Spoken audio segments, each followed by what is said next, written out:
Ike was the eldest of his mom's 3 kids. His mom worked 3 jobs to keep a roof over their heads. Ike tried hard to help his mother raise his siblings, hustling on the corner of 69th and North Gilligan. Ike was hustling at the store with Tony, Mr. Francis' youngest son. Mr. Francis was Jewish, he never feared anyone.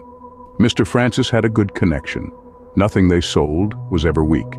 Their family thought all blacks were lazy, didn't work, just lay around, sleep, and eat.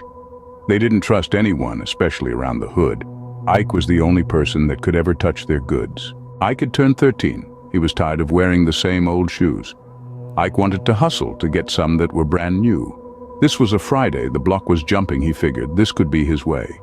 He had good stuff, he could move anytime, anywhere, whenever on any day. Everyone loved him. He served 3 blocks from where he lived. That was the block where they called him the Kid.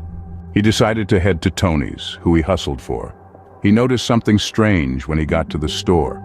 There was a chain and a lock on the front door. They never shut the store down, not even at night.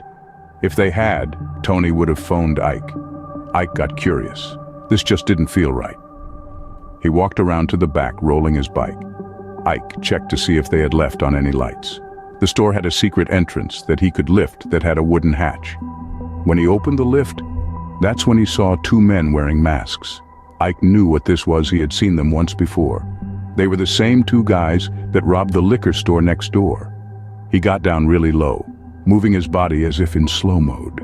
He remembered that Tony kept a piece in the safe that was built in the floor. He was never spotted.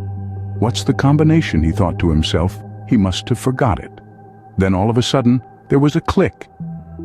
He reached in to grab the unit really quick. He rose up and shot the largest one. The other guy was pulling up his gun. Ike then turned his way rather fast. He let off 2 shots in the body of the other one. This wasn't the first time Ike had ever fired a gun. This was evident with the ease it took when he killed the second one. He ran over to Tony, kneeling to cut the ropes.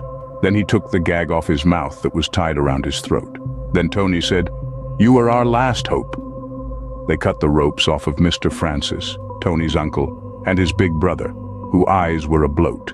Mr. Francis looked at Ike. He said, "Time for you to leave now, go. We can handle the rest of this. It's not our first show. Hurry up, and thanks, you have nothing to owe." Ike didn't hesitate. He headed to his bike out back of their store. Not even once looking back, he held his head down the entire bike ride like he had a pedal to the floor.